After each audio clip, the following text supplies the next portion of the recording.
I wanted to thank the Ethics Center and the Department of Political Science for putting this program today together, and to the audience for showing up to such a timely event. Before I introduce the esteemed panel of participants, just to kind of frame the discussion, thank you for coming to Bans, Moratoriums, and Protests, the New Normal in Immigration. On January 27th, President Trump placed a 90-day ban through executive order on most visitors from 7 predominantly Muslim countries. It also placed an indefinite ban on Syrian refugees and 120-day ban on all other refugees. Understandably, the last week or so has been a time of confusion and somewhat chaotic, and the order continually is being reevaluated legally. And there's been mounting not only legal challenges, but also mounting public opposition.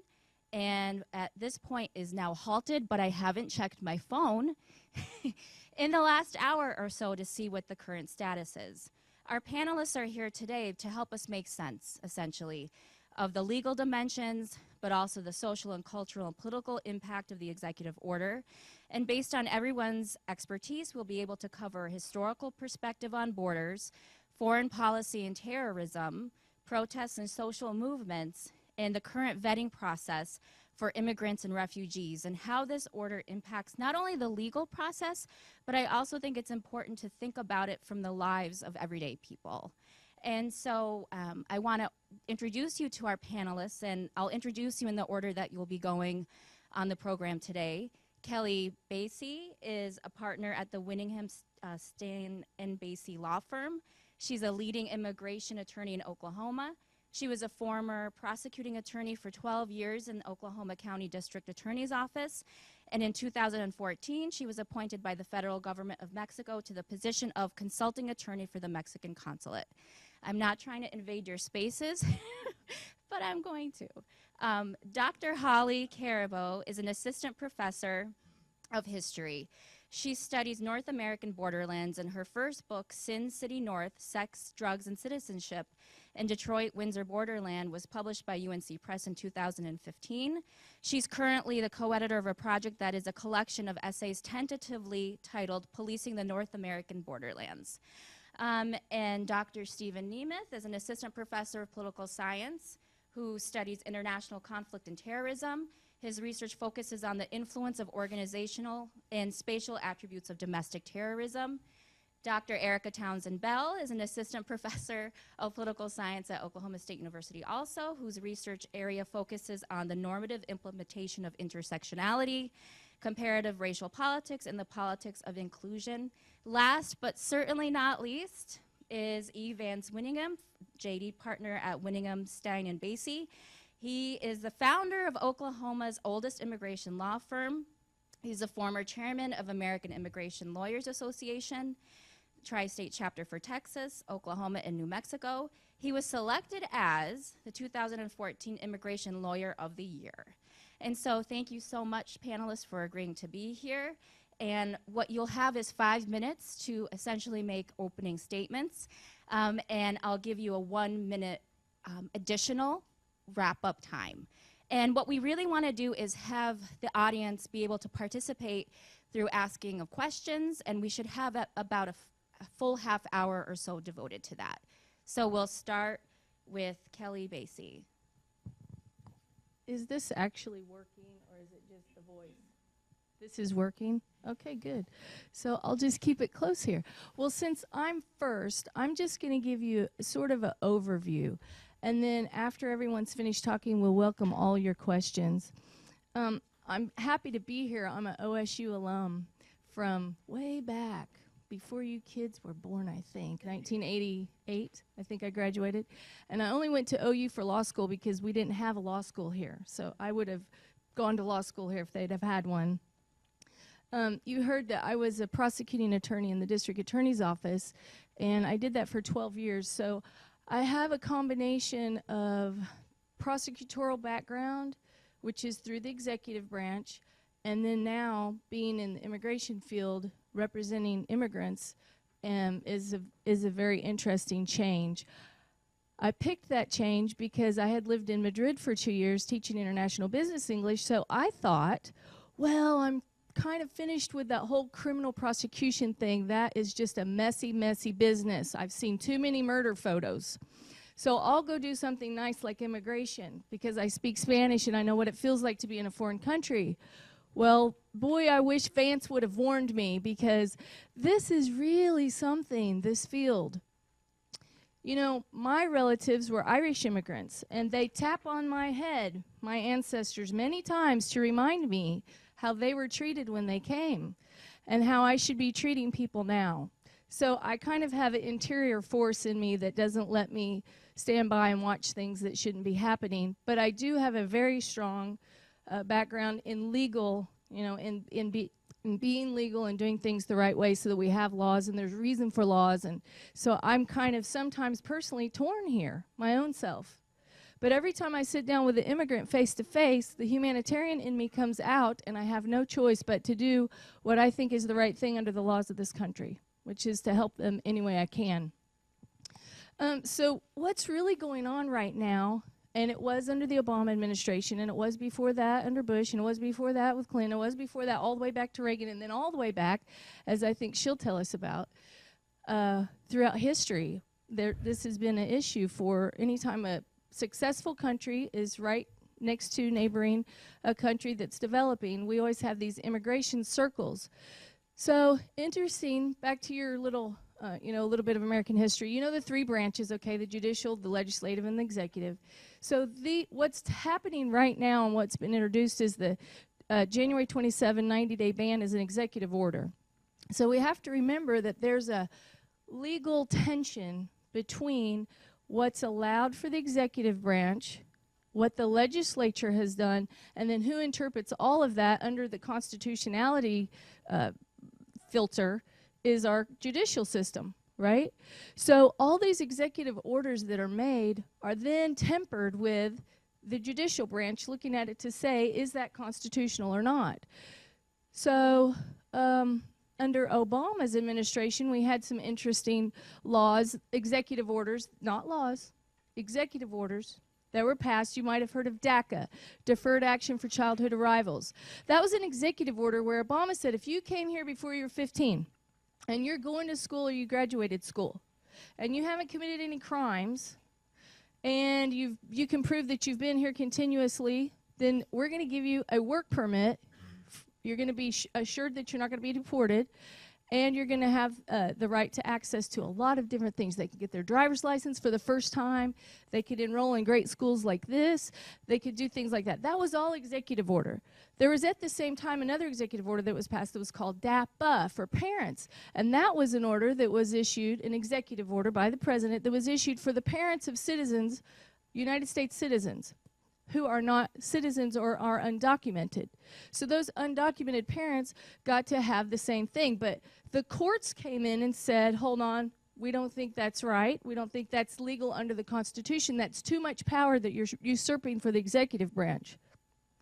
So that was stopped. And when it got to the Supreme Court, we had the 4-on-4. So we haven't had a resolution of that, actually. So these executive orders are going to be reviewed through the judicial filter, and they'll be determined whether or not they are constitutional. And if they're not, they'll be stopped. You may have heard of some of the bans not being enforced because a court has ordered the enforcement to be halted. Who has heard of that?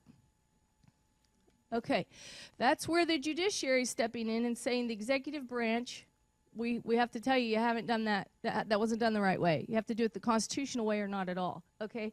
So that's just broad overview. These executive orders that are coming down are changing as we speak. At first, it was a broad ban, and people didn't realize that it was really, I am so talky. I didn't even know I was going to speak for 5 minutes, and now I can't be quiet. But the executive branch, these orders are ever changing because determining should visa holders be the ones who are who are out, that can't come in, or is it which immigrants does this ban apply to? Right now, today, I have lawyers calling me today because their clients who have visas and work permits are being arrested, and we can talk more about that. They were arrested for a crime over the weekend, lewd acts, okay? Arrested for a crime over the weekend. But it used to be that executive order, the priorities was that if you were arrested, you wouldn't get deported until you were convicted. Under Trump, that's changed, and this is a big deal for my Mexican consulate folks, because if they were driving without a driver's license, the officer has complete discretion whether or not to arrest you. If you're arrested, the jail does not have discretion to find out your nationality and then let ICE know that you're in there. So where it hits the road is at the arrest stage. Okay, so that's a big change, and that's an executive order. All these executive orders are subject to judicial review. I will welcome any questions later, and I'll pass the mic. Thank you. Just in a few quick minutes, I guess I'll do 200 years of immigration history, so bear with me. I think some of what the great chance here is to have very different perspectives on what's happening, and I certainly think sort of the human impact is especially important. What for me, the question as a historian, as someone that studies the history of borders and immigration, the last 2 weeks, thinking about all of the tumultuous response to this particular executive order has certainly had me reflecting back on what is new and also what's not about what's happening and what's being done. Personally, my field is a sort of cultural historian. And so looking at the impact of discussions about our national borders, about ideas about citizenship, about who does and doesn't belong in this country. And for me, there's really just two areas that I wanted to focus on that have really stood out, that are both new and building on a long sort of deep history that have come out of this executive order. And the first is really this notion that immigration policy is sort of refocusing on national origin. There's been a long debate about whether or not it is the country from which you're coming from should be the marker of who's allowed and who's not. And we're talking the first bans against particular people going from, at least nationality-wise, going back all the way to 1882 Chinese Exclusion Act, right? So this is a long sort of history, culminating by 1924 in what was the National Origins Act, which essentially capped immigration rates extremely low for both Asian and European countries and sort of globally, accepting, of course, migrant workers from the Americas. And so that was really started what was decades long of focusing a very narrow immigration policy based on the country from which you're from. 1965, the Hart-Celler Act would reevaluate this and in fact bar national origin from being a fair evaluative discussion. What's important to me in this is when we look at the cultural debates happening, say, in the 1880s, the 1890s, and today, we're starting to see some of those patterns reemerge, right? This idea of someone is an undeserving immigrant, someone is an undesirable citizen. And this is linked, linking this to religion, for example, is nothing new. But how it's happening, I think, is particularly important today. So in some ways, we're getting sort of lessons on the history of exclusion yet again in very new sort of immediate ways. The second area then that's come out of this executive order for me that's historically important is the role of refugees in the country. This is something that I think we sort of take for granted, right? Give me you're tired, you're poor, right? The sort of notion of us as a nation of immigrants that's sort of deeply entrenched in the last several decades of our national sort of memory. But in fact, refugees have often borne the brunt of sort of restrictionist policies. And so some of the most vulnerable people internationally have really been cut out of this sort of American experiment. And I think that particularly with this we can talk going back all the way to the 1930s. We can see the very real impact, with turning away, for example, Jewish refugees, fleeing Nazi Germany. And again, and not to make parallels, but what we can start to see is that in all sorts of eras, refugees have really been at once considered the most vulnerable and also potentially most dangerous or destructive. They could become a public charge. Potentially now we're hearing terrorism, as I'm sure we'll hear much more about. So the question for me is sticking with the sort of idea of the ethics club, where do we go from here and what does this executive order actually do? When we see an entire group of people, Syrians, we're facing the largest demographic sort of disaster and displacement of humans since World War II.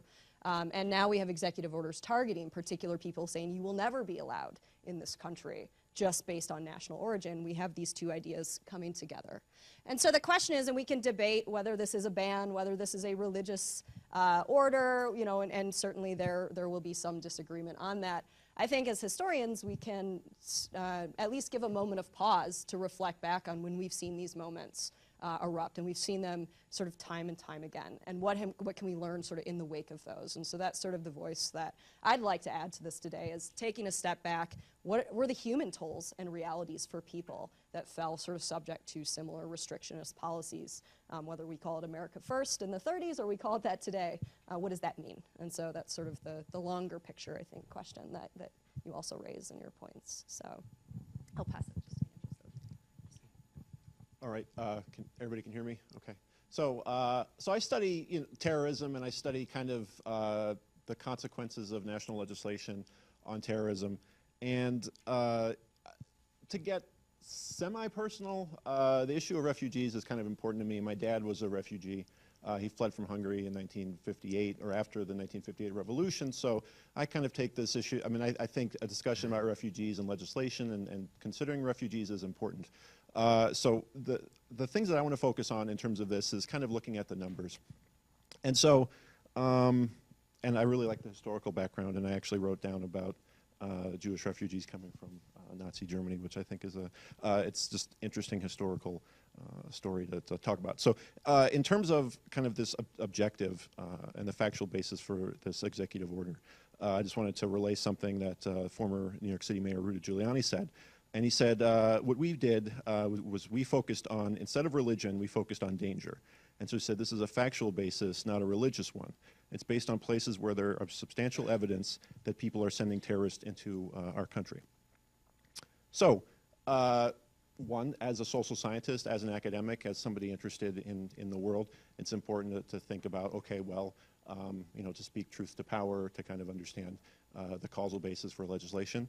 So let's kind of see this. And so if we look at the terrorism data that we have, we find that there's been no fatalities associated with extremists with a background for many of the 7 countries that have been prescribed. So we have basically in the time span of this data, so 40 years from 1975 to 2015, we have 6 Iranians, 6 Sudanese, 2 Somalis, 2 Iraqis, and 1 Yemeni have been convicted of attempting or executing terrorist attacks in the United States. So that's convicted, attempting to or executing them. So far, no fatalities. And 0 Libyans and 0 Syrians have been charged with this. Out of the 3.25 million refugees that have come into our country in the past 40 years, 20 people have been convicted of attempting or committing terrorism. 3 Americans died as a result of that, but the perpetrators of those terrorist acts were from Cuba. And of Syrian refugees who have come to this country, 0 Americans have been killed. Between 1975 and 2015, the annual chance of being murdered by somebody other than a foreign-born terrorist, so being murdered, is 252.9 times greater than the chance of dying in a terrorist attack perpetrated by a foreign-born terrorist. So we have to think about the factual basis for this executive order. So I would argue that it's not there. Sorry. And the other thing I just want to talk about is, what does this mean in terms of our policy going forward, our foreign policy? And so one thing that we talk about in political science is we talk about a strategy called the provocation strategy. And so what terrorists like to do in terms of the provocation strategy is to goad the target government into overreacting. When the target government overreacts, that lends credence to the terrorist story to say, see, we told you, that government is evil, that government is wrong. And that's typically in the context of counterterrorism actions. So if a terrorist bombs a place and a state responds with overwhelming force and levels an entire city. So this is not the same, but what I think is important here is to just kind of to note that these are the kind of things that lend credence to some terrorist statements that said, you are not part of the United States. You are not an equal with other members of other citizens of the United States. See, we told you that they will treat you differently. And so My fear is that there's a follow-on effect that's kind of misunderstood at the moment.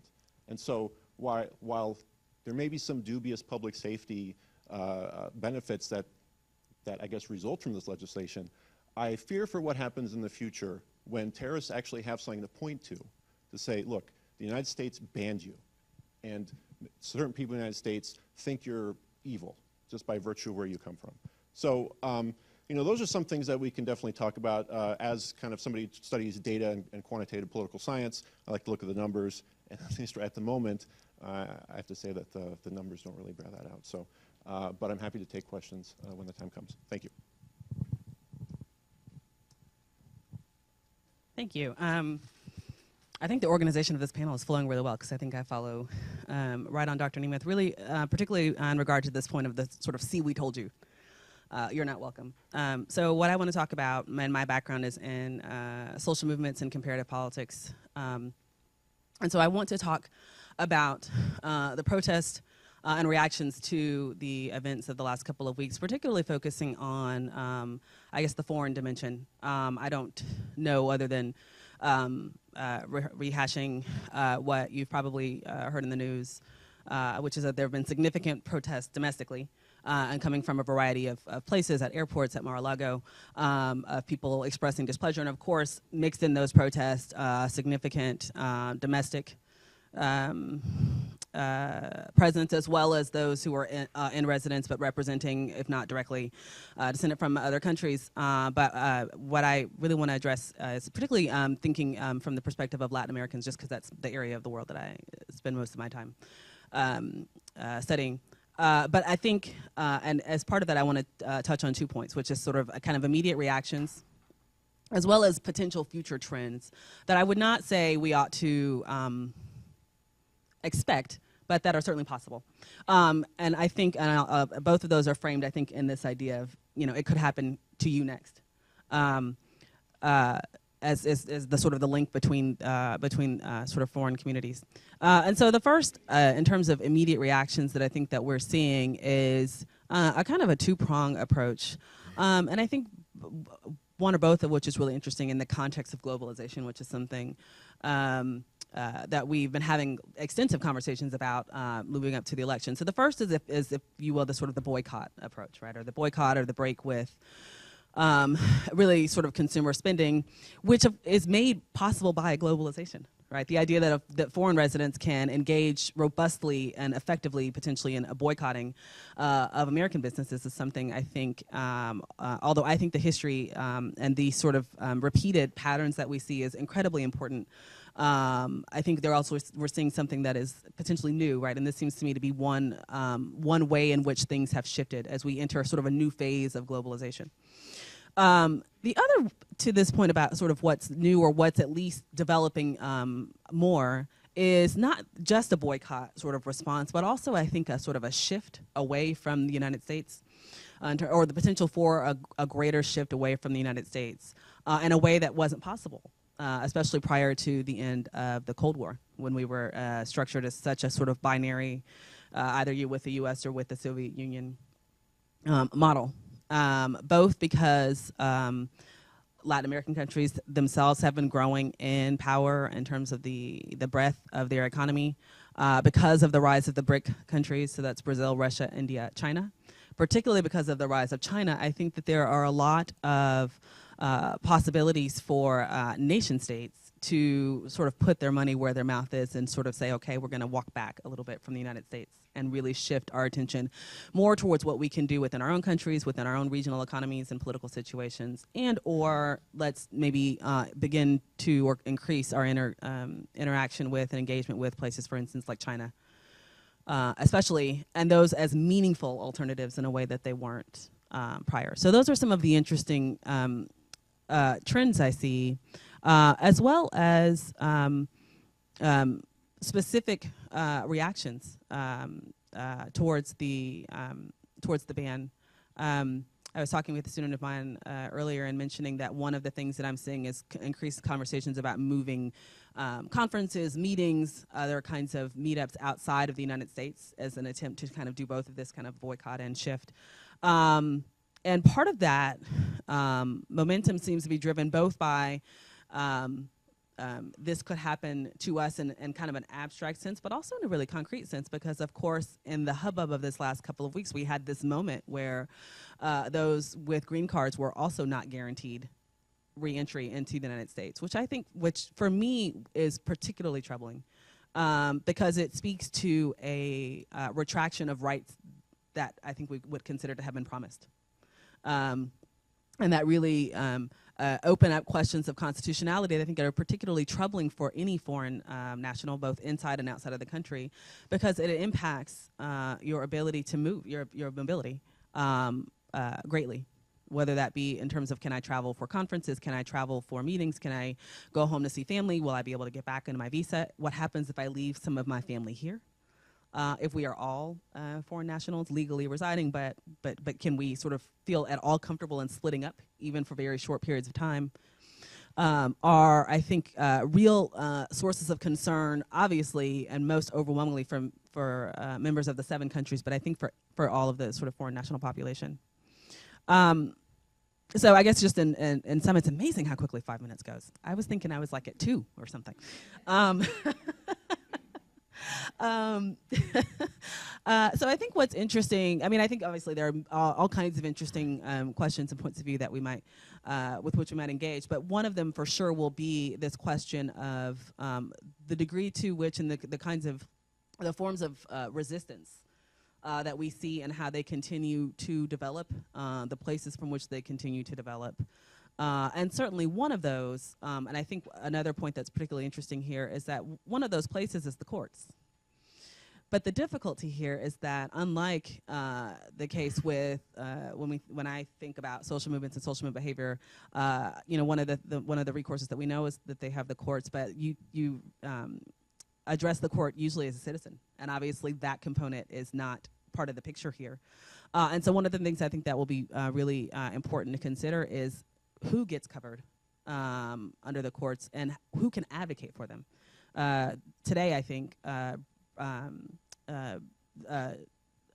cases were challenged and supported by Intel, Microsoft, Google, Twitter, you name it, the variety of tech companies, indicating that they are really negatively affected by this because they can't guarantee their own workforce. And that's, on the one hand, very helpful and very promising, to the extent that it has a trickle-down effect affecting all of the potentially impacted members of the population, including those who are not understood as part of that population. So I will end there. I'll save most of mine for taking questions and answers, but I'll just go into address the what's happened legally. When the executive order was issued, there was about 30 or I think there's about 50 suits now that have been brought around the country. The one that's been acted on first was a district judge out in California, and he pretty much stopped it completely with a temporary restraining order. Now, this is temporary, and as a matter of fact, in about 30 minutes, the Justice Department is supposed to file their response brief with the Ninth Circuit. It's not unusual that this happened in California because it's a pretty liberal state, and the Ninth Circuit is one of the most liberal circuits, so it's going to be interesting to see what happens. Courts hate executive orders or trying to mediate between Congress and the executive branch, but they've been particularly hands-off in the field of foreign affairs, which immigration falls under. You can't even get a Freedom of Information Act request responded to by the State Department. And consular officers are completely immune from judicial, except in a couple of rare instances. So it's going to be interesting to see what happens not only in the Ninth Circuit, but if it goes to the Supreme Court. This could all go away tomorrow and the order be enforced. Now, the way it first came out, it's been modified quite a bit, specifically with green card holders. The head of Homeland Security came out and said that he gave a blanket designation that green card holders' entry into the United States is in the public interest, which is one of the things that had to be done under Trump's order. Of course, they can be questioned if they've been to one of these other countries or for whatever reason, just as they would be before the order. So a lot of legal scholars, based on the past judicial record in this area predict that the Trump's order is going to be upheld in some form or other. How quick, I don't know. But apparently all of the visas, the State Department said there was about 60,000 visas that were affected by this, but the Justice has said 100,000. But to the best of my knowledge, and I actually had some Iranian clients, his in-laws were coming in for their wedding, and they just cleared Dallas Customs earlier this morning. So apparently that's the Customs and Border Patrol are following the judge's temporary order, but we'll have to see what happens.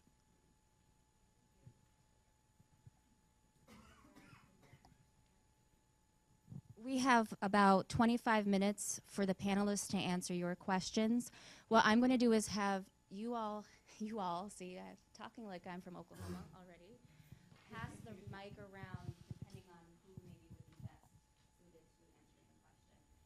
Can I get another mic for the question askers, since this is being recorded? They're fine. All right, They well, said they we were can already repeat mic'd. the question. They said that this room is mine. the whole room is mic'd? Yeah. Okay. All right.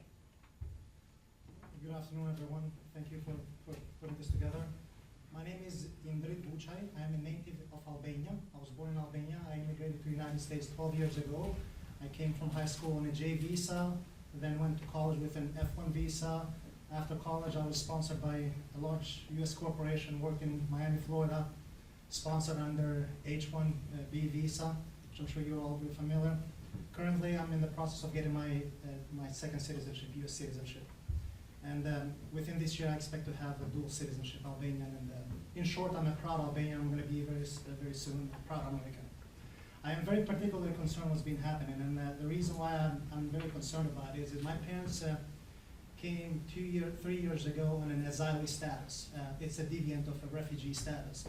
My father was a vice minister of the country of Albania and came here, which probably some of you have watched the movie War Dogs, and he was one of those prosecutors that was leading the country.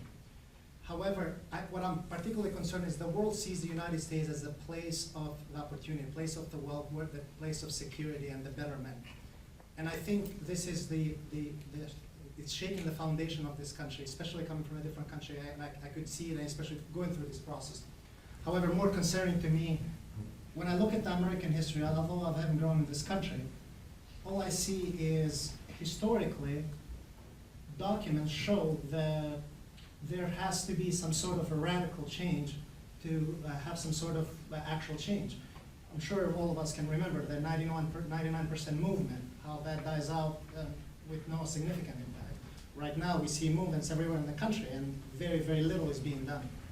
My question to the panel and to you is, would it take another revolution like the 60s, the 70s, or the 20s, or 1800s, a civil war for people to actually come to their own senses about who this country is about and what it needs to be, what it defines it?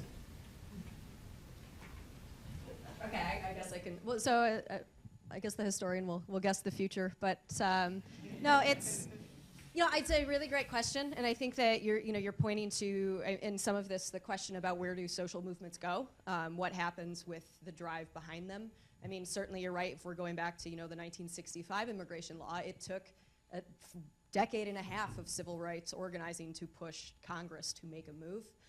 But we've seen more recently certainly changes. I think in the sort of more recent history for me, that's been the biggest transition is this disappearance of basically the amnesty becoming sort of the A word, and you can't have this conversation about immigration reform or these that are not completely sort of or that are completely sort of polarized. How we get beyond that, I mean, I think that the social pressures that we're seeing is going to matter. Certainly, I think the influence of business, the power of capital in some ways, we'll see what that does and who that speaks for eventually. But I don't know if I'm willing to say we need to go civil war route for it, but I do, I mean, it's going to take constant, I think, response and pushback. If there was no response, this executive order may sit, a little more easily, at least with, until it's challenged in the court. So, I mean, it is troubling, but I would also sort of point back to that the history is, you know, a little bit more or less sort of celebratory when we look at it, I think, too, historically. So even though we may call this sort of our national mythology, and it is certainly a global, I think, in many ways, read on this country, the history also speaks differently, you know, in other times, but it doesn't mean that we haven't been able to make changes to what people see as the more egregious policies that affect, you know, humans. But I think our country is really well known for a peaceful transition of power. We have to remember that half the country voted for these things that Donald Trump is doing right now. So we have to remember that in this country, we wane and we tide. We go Republican, we go Democrat, we go conservative, we go liberal. We try out new things. This is kind of not such a new hat. You know, this is something we've done before, doing again, right? In a different way, which you've elaborated on some of the things that are different. But a peaceful transition of power is what we are proud of in this country. So these protests are a way to express the sentiment of people, and I'm going to pass it to you to talk about that, but I just wanted to mention what a great thing America has in the peaceful transition of power. I think really this hinges on probably lots of things, but critically I think it hinges on sort of movements of people and sort of institutional changes. I mean, so we think about the movements of the 60s and 70s, particularly if we think about the civil rights movement, which we usually tend to think of as the hallmark. We can place that movement starting in 54 with Brown versus the Board of Education, but the history of that movement really indicates that it started in the late 1800s, and it took then almost a century to, or at least some significant percentage of that century to come to fruition. And we can make similar arguments about trends and other sort of those movements. So, I mean, I suppose one interpretation of that then is there's a time effect. And we may not feel like we have time, but our what we know is that these things take time. So there's that element of it. I do think that the other really critical component, in addition to the business and the capital component, which is I think something new and which can play a role that I don't know that we're quite clear on what it is yet. But in terms of institutional change, one real struggle, and I would actually dissent somewhat in terms of half the country voted for this. Half of the population that voted for this. And more important than that is the way in which we vote, or the structure in which we vote, right? We are really, really very heavily engaged in gerrymandered voting districts that really reduce some of our ability to have voice if we're not in parts of the country where there's really some possibility for either party to win. So from that perspective, I suppose our great hope is that maybe these protests independently have their own effect, but the other one is to wait for 2020 and to see what happens. It's a census year, and it's a big deal because that short term seems to me like the most likely option for starting to address some of these issues that we have with gerrymandering, which really affect then whose voices get heard, in the sense that if you're in a safe district and both feel immune from protests and or really beholden to particular voices and the need to ignore others, then that really mutes the effect of protests, no matter how vociferous they get. So I think that that's really one of the things that we have to be on the lookout for domestically. What do you think the threat is of other countries across the world electing populist leaders, like in France and the Netherlands, and seeing these rise to power? Do you think that that's going to be a large possibility, and how will that affect the world long term?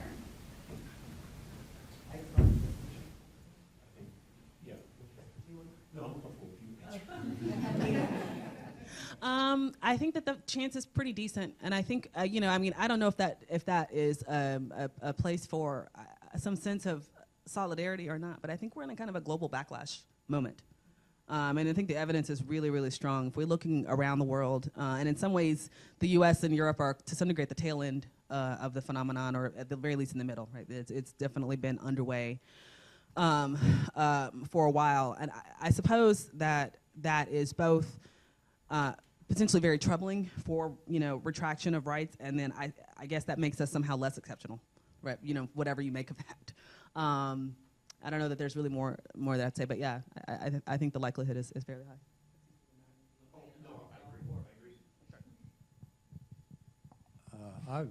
I've been doing this for about 45 years when I first started, and during that time we've probably had 3 or 4 recessions, and I've noticed it's just one follows just the other, just like the sunshine and the rain, and that is when economics are up, everything's fine, we're the land of the free, a nation of immigrants, etc.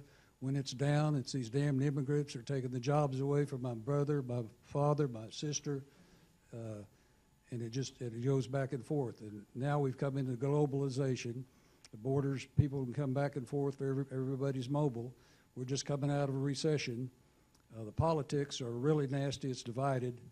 And you can't find a politician who's got the guts to stand up and say anything good about immigration in this particular thing, although it's changing somewhat.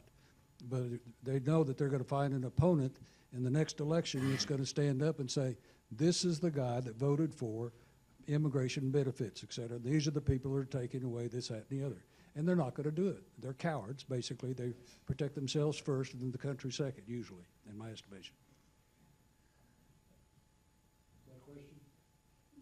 We'll let you hold on to it. I have 2 brief questions, one about data and one about the choice of countries. I was curious as to, do we have good data as to whether refugees are more likely to commit crimes or be victimized by crimes? I think I know the answer as to which it is, but do we have the data to back that up? And secondly, any comments about which countries were not included on the list of 7? 15. Well, this, to me, of course, to address the other question about where the country's going, et cetera, I don't think anybody can argue that President Trump is an aberration as far as a politician. This whole thing's fulfilling a campaign promise to shore up his base. I really think that he might be the catalyst for immigration reform down the line. He doesn't know anything to anybody, and I heard a knowledgeable person on a national panel say, they were asked, what do you think is going to happen, the weirdest thing in the next 6 months, and one of them said immigration reform. And I think that may be. The Republican Party has now realized that they're to be a party, except they missed it this time, in the future to have the presidency, they're going to have to get on the right side of immigration reform. And as far as the propensity for criminal activity, I have heard quoted, I don't know the data, et cetera, but the immigrants are much less likely than native-born to commit crimes.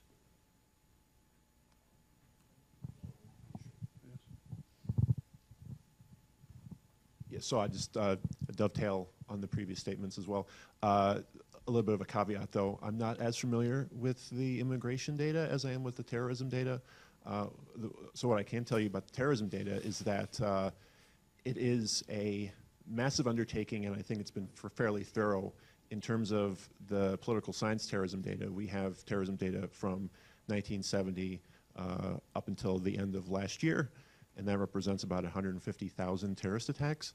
And that, of course, varies over time with more reporting happening or more attacks being reported more recently, but that may just be an artifact of the data collection process. In terms of the countries that are not part of the 7 countries, Saudi Arabia would be the #1. And so when I talked about nationals and people associated with the 7 countries being responsible for no fatalities, I mean, if we do want to get in the numbers of people killed, so we have, according to one of the data sets that I've discussed, it's called the Global Terrorism Data Set. You're free to look at it. It's at the University of Maryland at the START Center.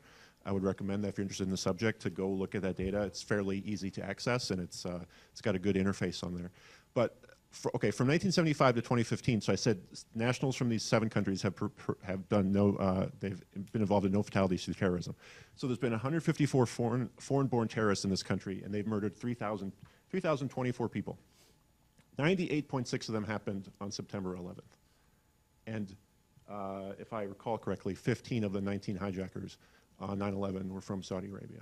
So to me, if we want to get into the factual basis for this policy, the exclusion of Saudi Arabia is glaring, and so that'd be my #1 question if I had, why isn't Saudi Arabia on the list?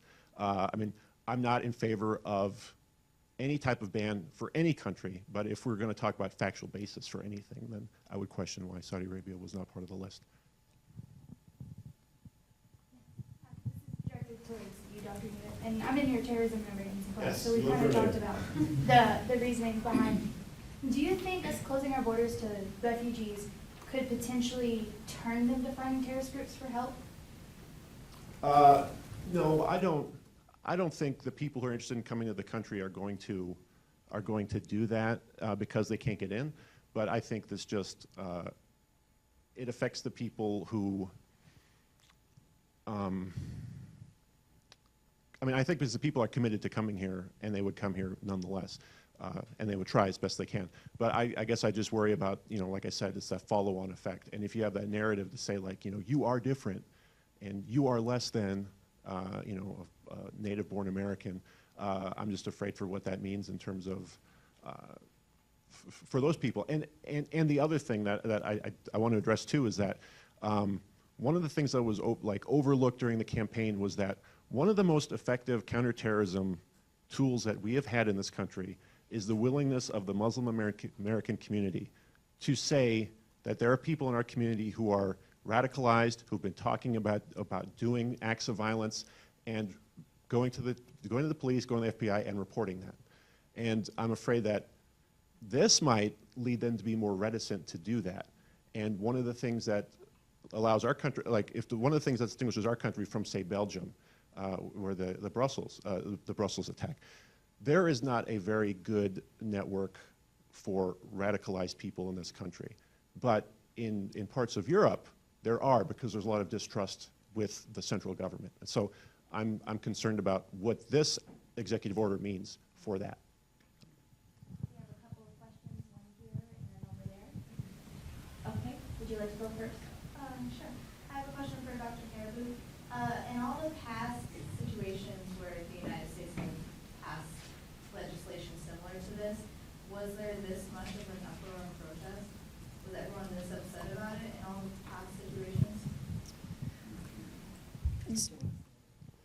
So, yeah, so the question is, in the past when we've seen bans or responses, do we have this sort of public outrage and uproar? And I would say the way that we're seeing public protest is certainly different. I think there were voices, I mean, if we want to go back to the 1880s, say there were voices that certainly spoke in opposition to this idea that we should be targeting people as somehow inferior or unfit to be American, or that somehow they can't Americanize. Certainly there was some response. I don't know that we saw it as, we're not seeing mass protests at airports and on the streets in the same way. But, in different eras, certainly our policies towards Cuba in particular and towards refugees, really the Cold War in a lot of ways called us sort of on our on our ability to respond and whether or not we're really supposed to be that beacon or not. And so there were certainly, throughout the 1980s under Reagan, we saw our share of protests, certainly, and as well as over DACA, both pro and against, right? And the Obama, what some people saw as the Obama administration's failure to actually be able to get bipartisan agreement. So, I mean, protests is, I think, always accompanied this. The question is, who is it speaking to, and will they be able, I think now will this resistance be able to mobilize enough both legal and public support in order to get those changes. But so, it's certainly not something that's just been openly accepted in any different era and has come under important challenge. But certainly social media and the public realities now mean, so protests have taken different forms, I think. So it's to be determined, I suppose, where that goes or how effective it'll become. But yeah, it's a good question. Thank you guys so much.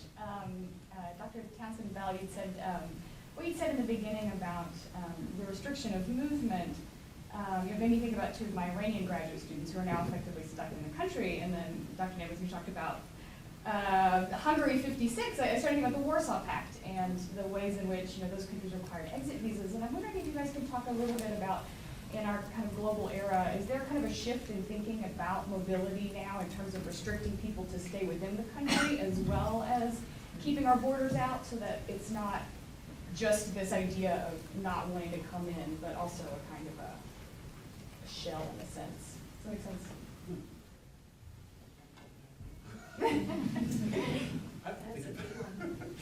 Oh boy. I do think that there is some, I don't know how much evidence there is. My sense is that, yeah, I think that there is a shift. And I think this to some degree piggybacks on the last question. There's been a lot of shifts in how we approach things and how we think about things. So sort of to answer your question is a way to kind of getting to this, to the last question. You know, I think one of the reasons that the protests look different, there's always absolutely been a response to these previous iterations of bans, but the last big round of them would have been prior to the social movements of the 1960s. And what's really important about the 1960s is that is the time, if you read the social movements literature, if you read the literature that's in the 60s and the 70s as they're happening, there's a lot of that research is published under something called strain theory, and which has got lots of variants, but essentially assumed that people were potentially mentally unbalanced, or at the very least, operating at significant cross purposes from what they were seeking, and that the rationale for that was this really strong assumption that I think makes sense if you think about sort of the World War and the post-World War II era in the United States. This really strong assumption that we were all citizens with equal rights and equal access to participation and the ability to dissent, and this real oversight that there was a significant percentage of the population who didn't share those same kinds of access and opportunity.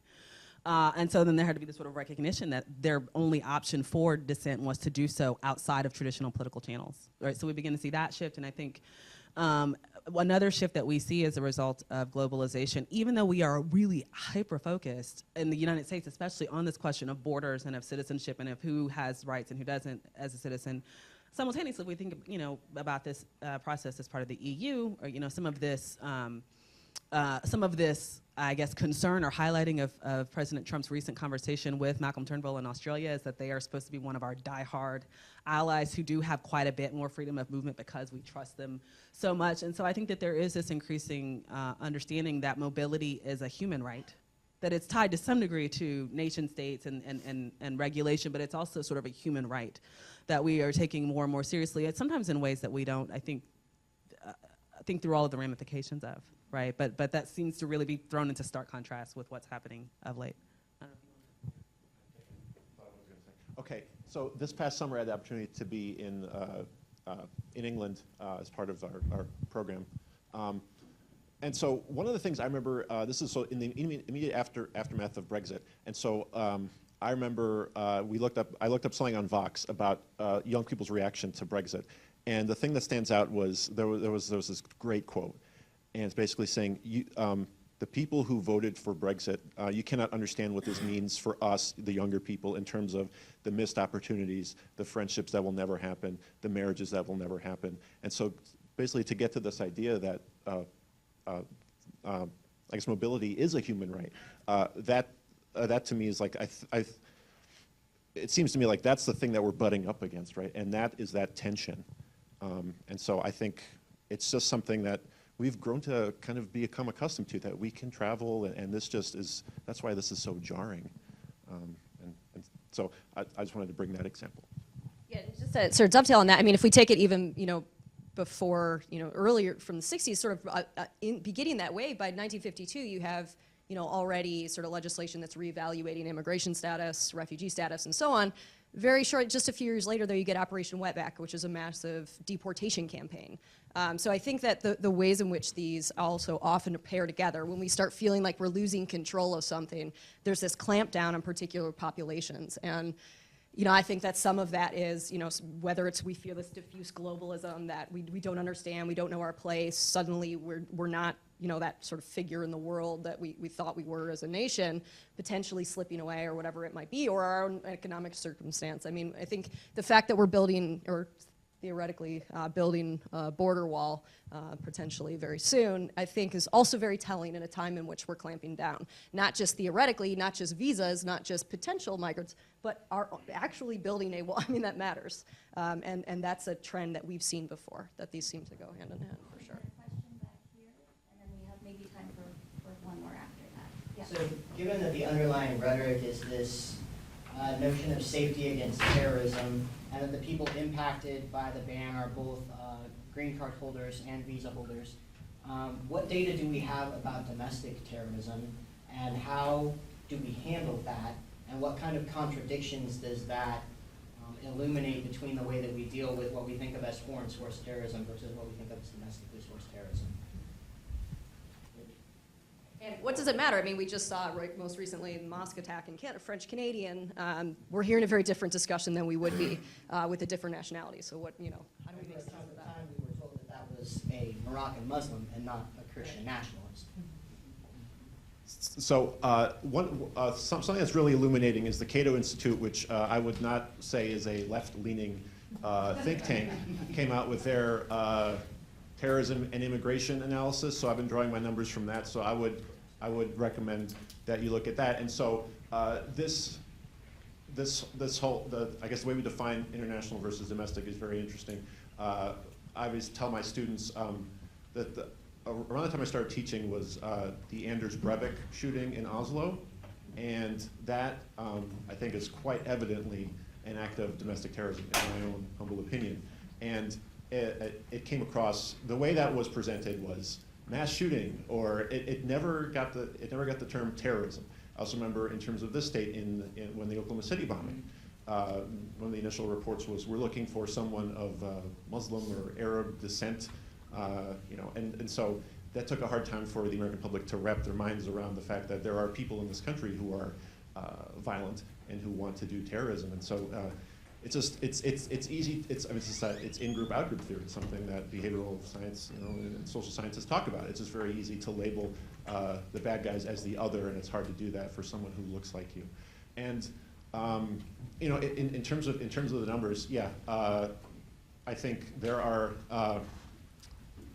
I seem to recall some stat that came out not too long ago about acts of violence perpetrated by Muslims, acts of violence perpetrated by Jewish people, acts of violence perpetrated by right-wing extremists, and that is the much greater threat than anybody, Islamic or Jewish or anything like that. So it's just one of those. It's just the way.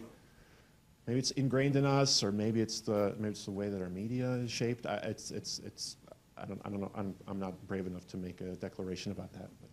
We have one more question. I have a question. When I read about what Bannon says, and when I read what some of the supporters of President Trump say, it seems to me, and I don't think this is implausible, that we're being misdirected in a sense, and that the issue really isn't terrorism, but rather the issue is somehow protecting our culture, whatever that means, and an open immigration policy is somehow going to dilute our culture.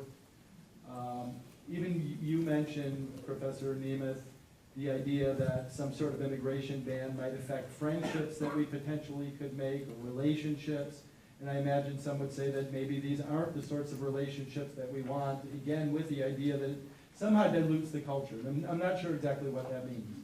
And I even think about what's happening, the nationalism in Europe, and also think, that a lot of European nations think they have this distinct culture, and somehow immigration, again, dilutes the culture.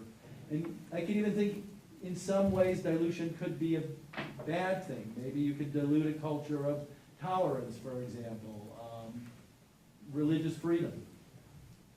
Is it plausible that this is really what's going on? And if it is, how should this affect the way that we think about it and react to it? So that's an awesome question. So think about how I define American culture is, I'm not sure we can dilute. American culture is the amalgam of all the other cultures that have ever come here.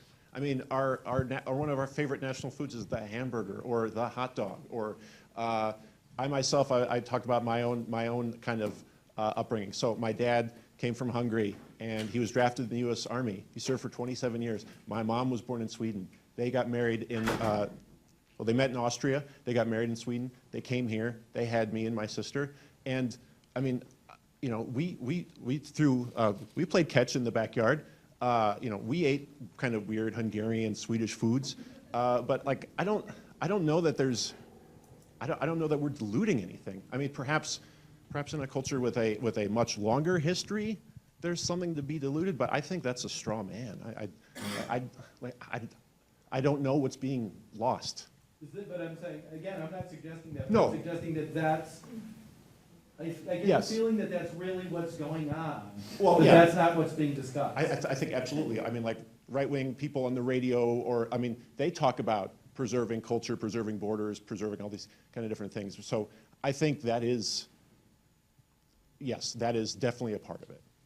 My own thing is that I just don't know what, I don't think we're diluting anything, but yeah. The word heritage came up a lot, and I think Trump's supporters along those lines are talking about the freedoms that we have, and I think you mentioned freedom of religion, women's rights, some of the voting rights, things that we're still evolving on that you pointed out wisely.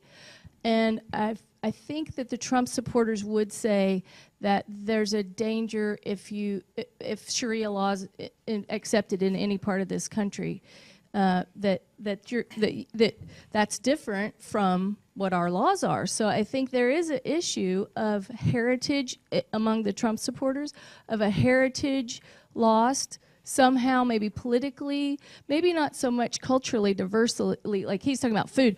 I was thinking the other day, if anybody wants to start picking on the Mexican population, you tell me the last time you didn't have Mexican food. Really? Come on. Silly, right? But it's just the richness of our fabric that's woven with so many different cultures and so many different ideas. It's the political structure. I'm very much a constitutional originalist, so I believe that that Constitution is an extremely important document. It's unique only to this country, and that is what I wouldn't personally like to see changed. But I don't think, I don't agree with that heritage idea that you would have to, that would be in danger, because as long as you have your structure, then you work within that structure. Does that make sense? I think the Trump supporters do have that issue, and I do think that's good to talk about it. Yeah. Again, just quick follow-up.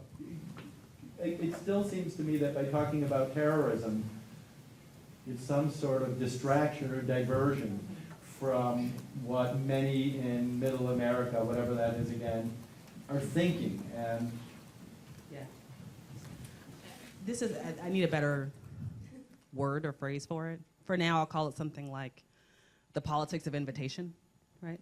And I think that this is really a struggle right into this point that was made a little while ago, that, you know, we've been talking primarily about the immigration ban, but we have to consider this building of a wall, or this threat of the wall, and of a variety of other policies that have been at least suggested that are meant to exclude large swaths of people. And to this notion that we're not seeing that just in, you know, we've been focused in the United States, but we are seeing this has been an ongoing issue in Europe as they try to grapple with sort of who are we if there are people who can claim citizenship who are not white, I mean, to be quite frank, right? And I think that there's a question of sort of the politics of invitation, and also I think of, you know, one of my interests is in whiteness if we're thinking about certain kinds of countries, but you could call it something like majorityness if you want some kind of a concept that covers the globe, right? And there's this really strong sense, I don't think it's necessarily the first time, but I think it's taken on a slightly different form of this concern that there's a we who are the center of these individual nation states who ought to have the right to control who matters and who matters most, and who gets to move where, and this sense that it's maybe getting slippery. And then I think a real backlash to that as a general sort of phenomenon that we're seeing. And I don't want to, I think history is so important, and I think for almost everything that we see in the world, there's some historical precedent. So I don't want to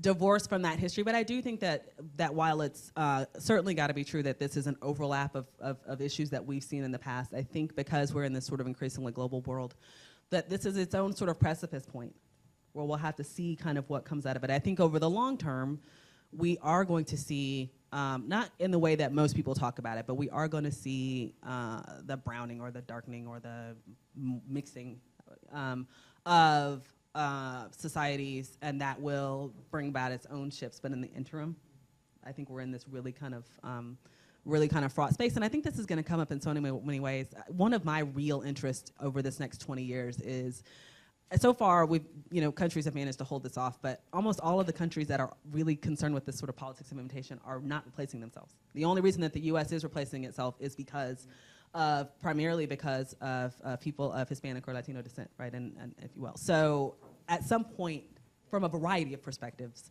we're going to have to deal with this question of who's in and who's out, to sustain these countries. I want to thank the audience for coming, and especially thank the panelists for showing us their level of expertise on what is really a timely matter. I'm sure that maybe some of you would have questions that you would like to ask some of the panelists, and so would it be okay if they were able to do that as we conclude the formal parameters of this talk? And again, I want to thank the Department of Political Science and also the Ethics Center for organizing this.